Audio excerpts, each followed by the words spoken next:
Hello and welcome back to Before Our Friends Die. You are joined, of course, by me, Kavan. Me, Rash. And you were here last week, right? So you know who the guest is this week. It's Dr. Marcella Daye.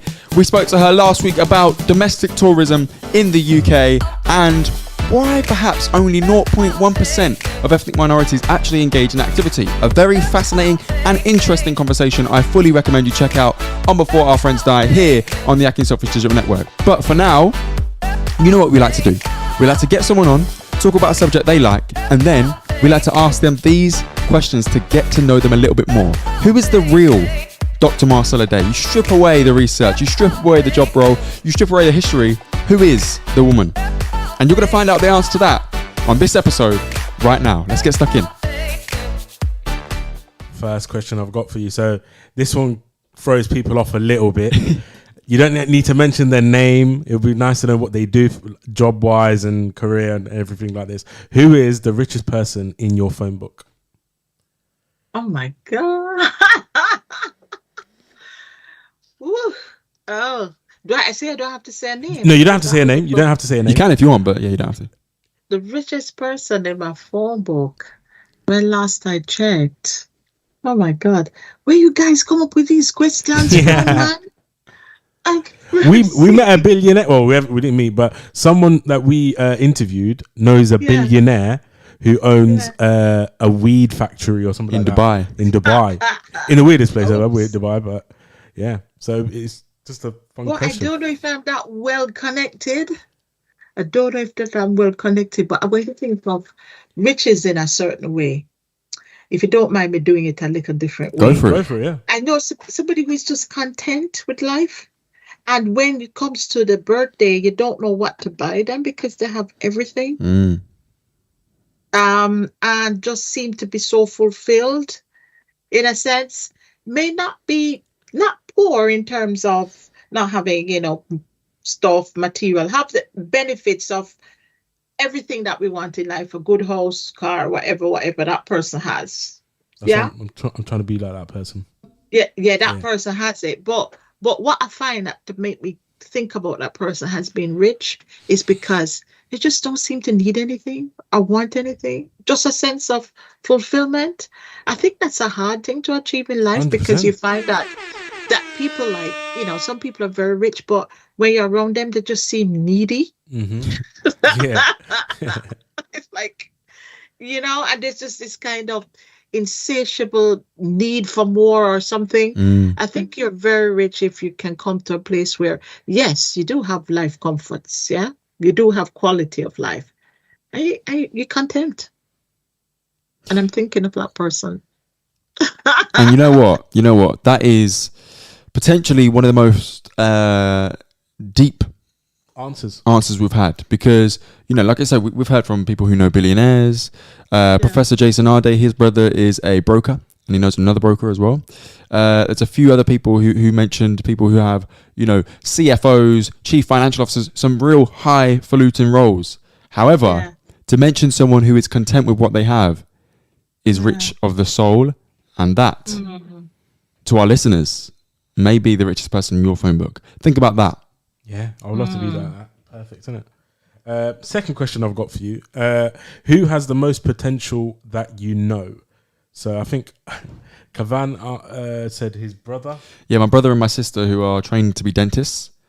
So I'm looking for some free dental treatment in about 20 years when they, you know what I mean? So I thought I'd give them a little shout out. I want some friend discount. The most potential that you know. Yeah. So I don't need to say who exactly what. I'm just thinking about my nephews. Yeah, some young guys growing up. I think they have just a lot of potential. And I really hope that they're able to realize it because in recent times they've been facing some serious challenges personally. Yeah. And I think part of it is some generational battles they're having. And for me, it's like, if you guys can just get that stuff that's inside you out there, I think I'd have some world changes of our nephews there. Love that. Well, listen, we wish them the best of luck. And, you know, it's one of those things. I think potential is sometimes a really frightening thing to have, particularly when you know it and people tell you have potential. I think it can be stifling. It's scary, yeah, it is. Because you don't want to let yourself down, you don't want to let anyone down. But I think a lot of us don't necessarily know, one, how to unlock it, and two, in which direction to place it. You know, direction is so hard when you're full of many devices and many stimuluses that can tell you this is the right way to go, but no, this is the right way to go. There's so many conflicting viewpoints, and sometimes you need to trust your gut. But then some of the things about potential, it depends, because you know I'm a fan. I was like obsessed with Usain Bolt because I'm sprinter, you know, whatever. So I mean, all my sportswear Puma, right? That's just it. But I think about Usain Bolt and the fact that whether he maxed out his potential. I don't think he did. Because you don't think he did? No. Yeah, because that's a question to ask. I think he could have gone faster. Because I remember once his coach saying to him, you know, you can be even more, you can go faster than you've ever run, than the times you've had. And you know, they're saying it may take a generation before another generation to beat Bolt's time for the 100 meter. Yeah. And his coach said to him, you can be faster. But then I think there was a point when Usain felt, one, he's getting older. Two, I think he said, the pain to train. Because it takes a lot. You have to eat right. You have to limit whatever. So I think the potential has so much to do how much you're willing to pay the price. You're completely right. I think potential, we look at it sometimes as a one and done thing. Yeah. No. Once you reach your potential, you're just there. You keep pushing. You're the great. No. Potential is a series of failures. It's a series of consistent, you know, eating right, training right, whatever, in whatever your field is. Showing up. And showing up's difficult. And challenging yourself is difficult. It's difficult. And I look back and felt to myself that I think I'm my own self thinking that, oh my God, I didn't max out what I could do, because there were just days when I just didn't have the strength. I didn't have the self-belief, you know, but I think potential, I think, is so contextual to individuals, the environment and the opportunities as well that they may encounter, because potential can be a thing where, as you said before, somebody can see it and say, your potential, you haven't reached there yet, but it's a threat to mine. And they get you out of the way. I mean, it happens in organizations, it happens in life. People. So I think we have to be fair and think about it, that it's not only down to the individual sometimes. Sometimes there are also external issues that also can determine whether you reach your potential or not. Yeah. Next question. Who is the most influential person you know? So where did you get this drive from? Is there anyone particular? Yeah, living or deceased. It's up to you. Yeah, completely up to you. Well, I have to pay tribute to my mother. My mom. Mom's amazing. Oh, God.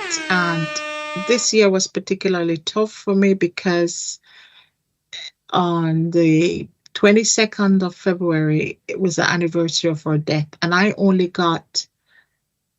had her in my life for 12 years. The first 12 years of my life, because she died.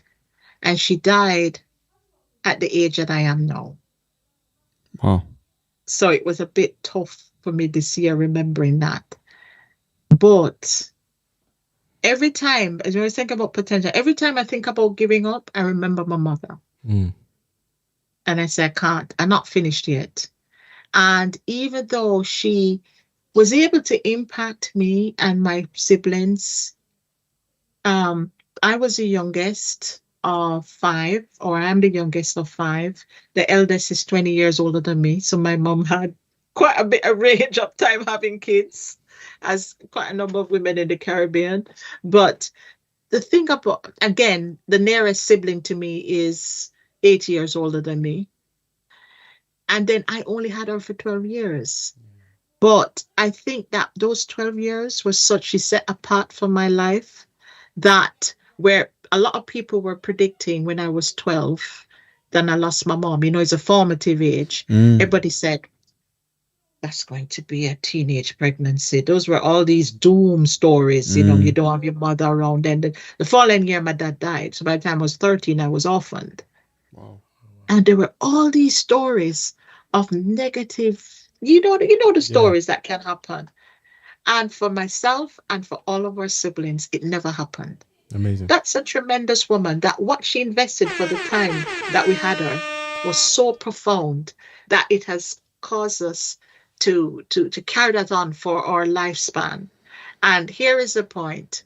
I still have some more living to get and go, because God's willing, I go beyond her limit. And I think there's much more things to have of influence. And whatever influence I have or hope to have for the future, I go back to my mom. Listen, Best answer ever. Amazing answer. That is powerful. And we spoke earlier a minute ago about potential, and you even referenced, sometimes you feel like you don't know whether you've reached your potential.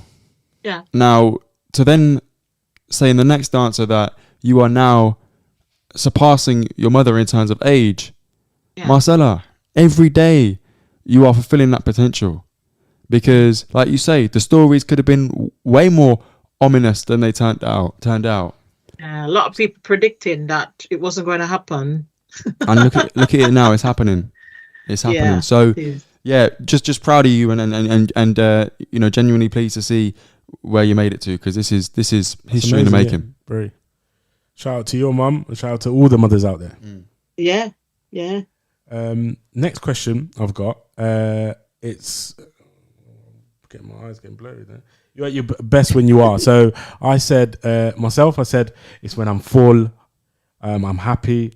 Kavan said, I think when he's balanced. Yeah, when I'm balanced, when everything in my life is balanced, I'm at my best. So the question to you, Marcella, is fill in the blank. You're at your best when you are With my family.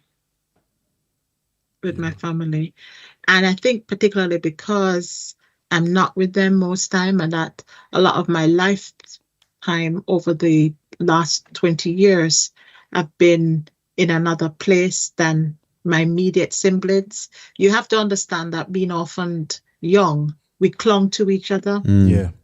We supported each other. So they have been such a reference point. I think they have been so good to me that it has made me very difficult for me to form my own family of my own, because I'm always comparing every kind of significant other that's trying to, getting into my life, and said, my brother would never say that.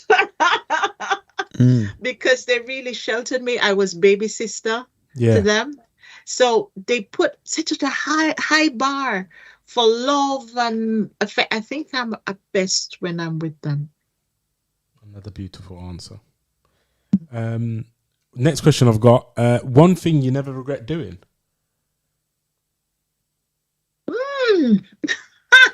Now, context for this one could be one major life event that you're never going to regret, or it could be one thing that you do consistently that you don't regret when you've done it.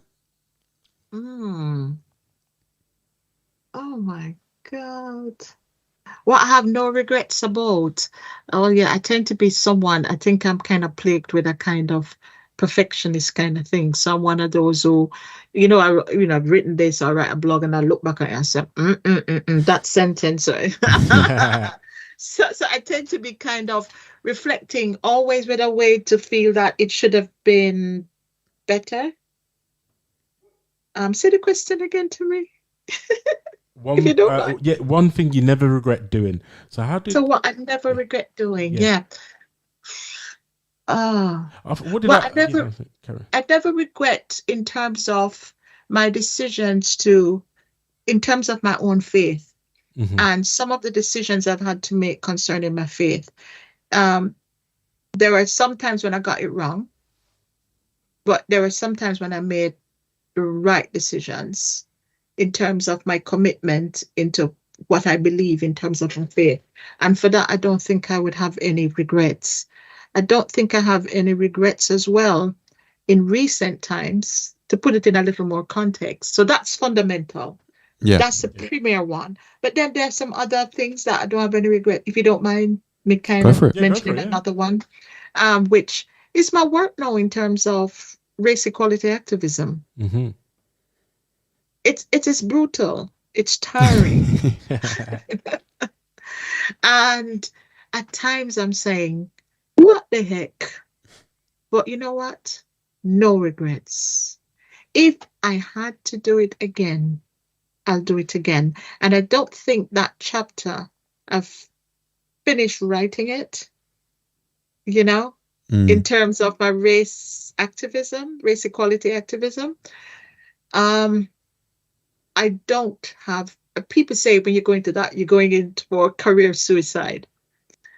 Some people have said that, I remember I was in a training session for chairs of BAME, or what they call BAME, or ethnic minority networks. And somebody said, if you take on this role, you're committing career suicide. Well, no regrets. Where do you see yourself in 5 years? Hopefully alive and 3 stones lighter, because I'm and I maintain it, because the last time I did a real weight drop, it lasted for about 2 years. I maintained it, and then no, I love my food, my akhi&saltfish. Do you know what? Maybe that is an episode we can pick up on, actually. That might be of interest to you, talking about health, well-being, fitness, and how to maintain some of the changes we make in our lives. I'll look into that. Oh, and the last question we've got on here is, what would you tell, advice would you give to yourself 10 years ago? 10 years ago. Advice I give to myself 10 years ago was when I was perhaps not have chosen the place that I moved to, because it's coming around to 10 years. I made a career shift, institutional shift. Perhaps should have, perhaps not the move to make, because I do, if you talk about we have no regrets, I think in some respect, I think I have some regrets with that, because I've perhaps been disappointed in that decision. But what advice I would give myself 10 years ago is be more consistent and don't give up so easily. Don't hide. I think there are points where I think I like to be, I felt there's some merit in being a wallflower. Can you explain that? Being a wallflower is step away. It's not worth it. That was my kind of attitude. I'm not a person who wants to be on a public stage. I'm not a person who promote myself. And I think I should have done a bit more. Even though I was trained in public relations and marketing and publicity and all of that, I always thought it was something that you do for somebody else or you do for an organization, because that was my training when I worked in tourism. You promote the big picture, you promote Jamaica, you publicize. So I'm always, even though you see my work, I'm always like putting people on platforms, but I never do it for myself. And I think I perhaps should have done that, because when you get to a position of influence, you're better equipped and able to help others. Much of the limitation I experience now is because I don't have the power, I don't have the resources, and it's frustrating.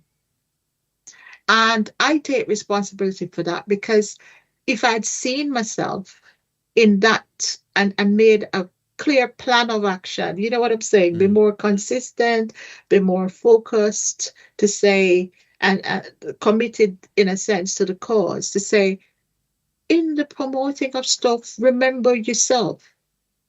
It's just now I'm kind of doing it. Just now I'm kind of realizing that it's important to have my voice heard, to presence myself a bit more, because then you open up more opportunities to get platforms. And I'm realizing that I have a voice that can be of value to others. And I have to have that sort of impact, have that sort of influence, to really make a difference, positive difference to other people's lives. So that's what I should have been telling myself 10 years ago. 10 years ago, I think I was just looking, where can I find a safe place just to get myself settled down so I can survive? That was it. Just find a little niche and, don't trouble anybody. Nobody don't trouble you. It may not seem to be no, but that was me up to 10 years ago. But now I think I'm coming to a point where I'm realizing that I have to step forward and stand up and get that level of, build that credibility, get that level of impact, get to a position where I can have a positive impact for change. And I should have been more prepared, I think, 10 years ago for where I'm at now. Hope that makes sense. Or I'm seeing the pieces of the jigsaw coming together. And in the previous question, you mentioned about your faith being your utmost thing that you don't regret following. And the only thing I can add to that here in your latest answer is employ some of that faith in yourself. Because I can certainly attest to the idea that when you use your voice to empower and uplift others, it adds value. Rachel, could you do me a favor? Could you just reach left and grab that trophy with the stones in it, right? Just there. Thank you. Yeah, so what this is the Gem Award that yourself and Gavin from the Gem Staff Network gave me, showing your faith and value, thank you, in me. Yeah. And when you used your voice to say, you know what, we appreciate the work you're doing, for me, that lit a fire in me. So your words have power. Your words have power. Yes. And look where we are now, a year on down the line. This platform's got 60 plus episodes out there publicly. We're having the conversations we want to have, really pushing the narrative forward. And that wouldn't have been the case without the support of people like yourself. So your voice is powerful. I just encourage you to have that faith in yourself and keep using it. Thank you. Thank you so much. And you guys are inspiring. It was a wonderful session chatting with you guys today. And as you know, Kevin, I'm just always wanting to be around generations such as yourself. I don't see the demographic divide, because that's what keeps me, enthused. Youth inspire me. People that already have experience, but yes, sometimes I know, sometimes it's not that we want to constrain you or limit you, but it's just kind of saying, okay, I'm listening to you, I'm hearing you as well. And to know that you do influence me as well, that you have a great influence, and that I listen. And I do go to, as I said to the students sometimes, it's not just in this environment, it's not just me teaching you, it's me learning from you as well. And even by your questions, you give me an opportunity to also learn. And it's not I'm being idealistic, it is a fact that I have to, as I feel, as part of my mandate and as part of my own professional development and interaction, give value and room to what you have to say. So for me, it's very important that I listen and take on board your ideas, your aspirations, and how you see the world. I appreciate it. And there we have it. Before our friends die, the podcast on the akhi&saltfish Digital Network. This has been the episode where we get to know Dr. Marcella Daye, who featured in last week's episode discussing UK domestic tourism for ethnic minorities. We again encourage you to check it out. It's a fascinating discussion. Listen, if you want to follow us on social media, we are available on Instagram at Before Our Friends Die Pod and at akhi&saltfish on Twitter too. Make sure if you've got TikTok, you hit us up over there at akhi&saltfish. And finally, if you want to get in touch with us, please email akhi&saltfish@gmail.com. All Marcella's details will be below in the description. If you could please leave us a positive review and share this with a friend, it would help us out a lot. Thank you so much. Take care and goodbye. Thank you, Marcella. Yeah. Appreciate it. Thank you.